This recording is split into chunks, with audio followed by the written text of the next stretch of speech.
Once upon a time, though I can't say exactly when, there lived, away in the country, a little small red hen. She wore a nice little apron and a little sunbonnet too, and she walked pickety-peckety, as little hens always do. She had lived the whole of her little life in the same little house. It stood all by itself in a lonely spot just at the edge of the wood.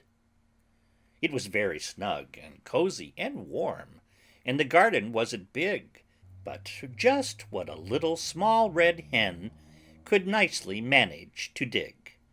And once upon a time, just the same time, of course, there also lived a wicked old fox among the heath and gorse. Silently, slyly he crept round the fields, stealing geese and ducks and cocks, dressed in a hat and long great coat, this wicked, cunning old fox. His house was perched on top of the hill. It was made of rock and stone. He and his wife, old Mother Fox, they lived there all alone. It was large and damp and draughty, ugly and cold and bare. A tidy little small red hen would never be happy there. Now, the wicked old fox had often tried over and over again to catch by some sly trick or other the little small red hen. But she was far too clever for him. She never let him find her, and whenever she left her little house, she would lock the door behind her. One morning, very early indeed, before the sun was hot, the wicked old fox said to Mother Fox, "Put on the big black pot. I'm going to have another try. I shall soon be back, and then I promise you'll see at last I've caught the little small red hen." So he put on his cap and shouldered a sack, and walked very sly and slow, and after a while he came in sight of the snug little house below. And he laid the sack very softly down on the ground behind a tree, and then lay down to wait and watch, as quiet could be. He was getting tired of waiting there when the house door opened wide, and the little small red hen came forth to gather sticks outside. Walking pickety-peckety, exceedingly neat and prim, and the wicked old fox lay watching.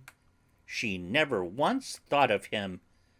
While she was picking up the sticks, he slipped behind the door, and laughed ho ho to himself very low as he put the sack on the floor. He stood there, hiding and chuckling, and peeping through the crack, and he saw the little small red hen in a minute or two come back. She stepped inside with her bundle of sticks, as cheerful as one could be, when the wicked old fox sprang full at her throat. "I've got you now," cried he. "What good are bolts and bars?" he said. "How silly you must be to think that they could ever keep out a cunning old fox like me." Of course, the poor little small red hen was now in a terrible fright. She gave a scream and dropped her sticks. They tumbled left and right. But she just had time to fly on a beam that went across overhead, quite out of reach of the wicked old fox. "But I'll have you yet," he said. Then he began to run round and round and round and round beneath, looking up every now and then, laughing and showing his teeth. It made her dreadfully dizzy and faint. She gave a cluck and a lurch. She gave a flap, and a flutter, and flop, and fell right off her perch. Then the wicked old Fox threw open his sack, and in less than half a minute he had picked her up with a cry of joy, and hastily stuffed her in it. He swung it over his shoulder, smiled, and started off for his den. "How nice you'll be for supper," said he, "my dear little small red hen." So there she was, poor thing, you see, shut up quite tight in the sack. She found it most unpleasant there, close, stuffy, and black. But she thought of her little scissors, in her apron pocket hid. "I will cut a hole and see where I am," she said. And so she did. Now the sun was hot, and all the time it was getting hotter still, and the wicked old Fox grew very tired as he climbed the heathy hill. He dropped on mossy bank and said, "It may be lazy, but I think I'll just have 40 winks," and his wicked eyes blinked and shut. The little small red hen, indeed, was also very glad to rest a bit from the jogs and jolts and the bangs and bumps she had.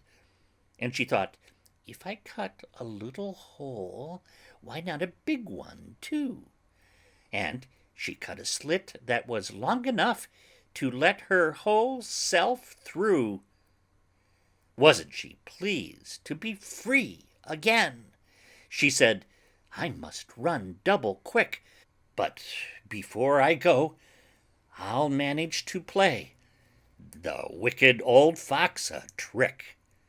And she took a great big knobby stone, as large as a lump of coal, and heaved and pushed, and heaved, till she got it through the hole. And then she scuttled panting home as fast as her legs would go, not walking pickety-peckety this time, oh dear no. She scuttered and fluttered down the hill, and scampered through her door. "Thank goodness," she said, all out of breath, "I'm safe at home once more." But when the wicked old Fox woke up, it was getting dark and late. He shouldered the sack, and found it now a most remarkable weight.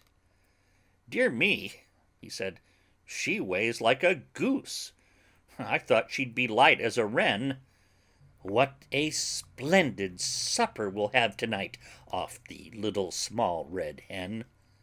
So heavily, wearily trudged he home, and kept shifting the sack about, and when at last he came to his door, there was old Mother Fox looking out. She said to him, "You look tired, my dear." And he answered, "Ah, she's caught." And he puffed and licked his lips and said, "She's twice as fat as I thought." He asked, "My love, is the pot on the boil?" "It's boiling fast," she replied. He said, "Then take the lid off, my dear, and we'll pop her plump inside." So old Mother Fox took off the lid, hot and steaming and black, while the wicked old Fox, with hurry and haste, untied the mouth of the sack. And splash went in the great big stone. It was a splash, my word! I don't suppose a splash so loud has ever before been heard. The bees and birds and bunnies all, who had gone to bed for the night, for miles around, woke up with a jump, and in a most tremendous fright. And the boiling water in the pot splashed out on every side, and terribly scalded the wicked old Fox and old Mother Fox, and they died. There they lay, all still and stark, up in the house on the hill.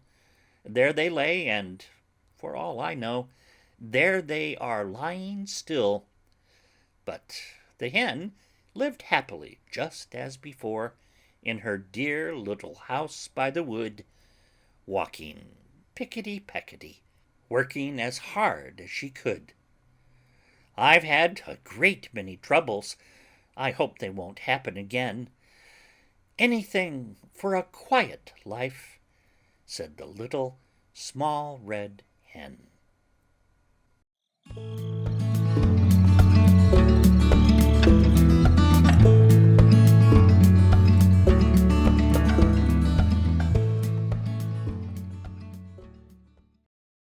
Apron.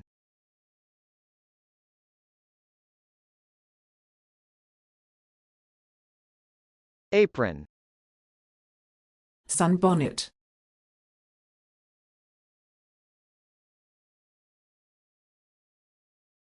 Sunbonnet. Snug.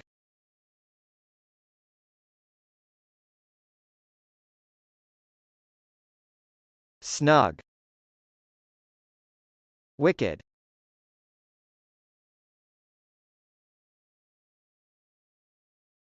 Wicked. Sly.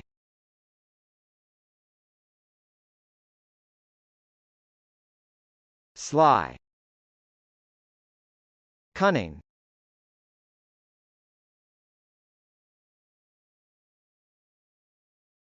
Cunning.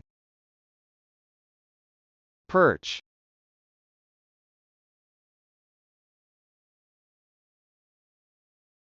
Perch. Drafty.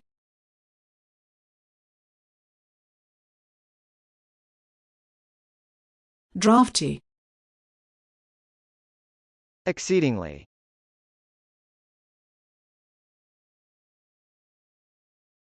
Exceedingly. Chuckle.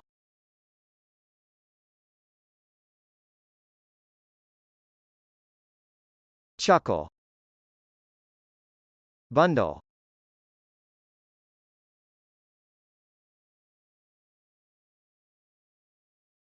Bundle.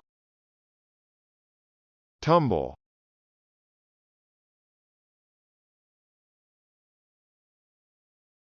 Tumble.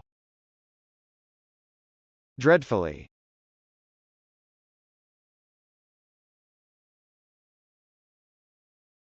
Dreadfully. Clock.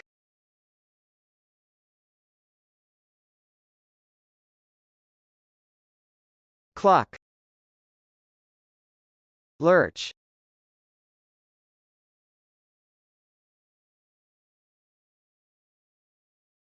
Lurch. Stuffy.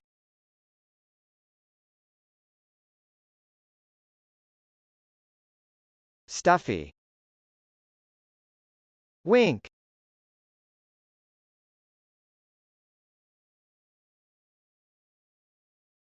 Wink. Knobby.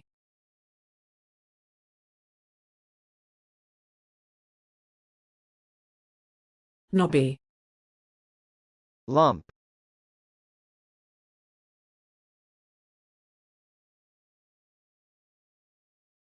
Lump.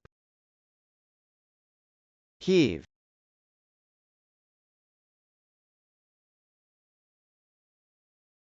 Heave. Panting.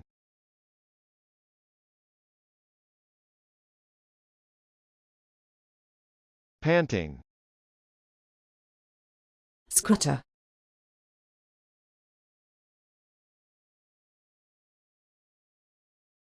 Scrutter.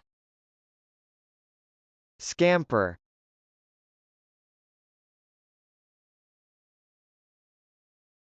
Scamper. Plump.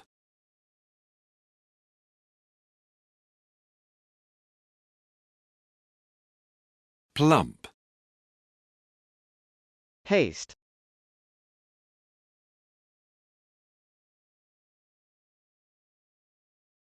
haste, scald,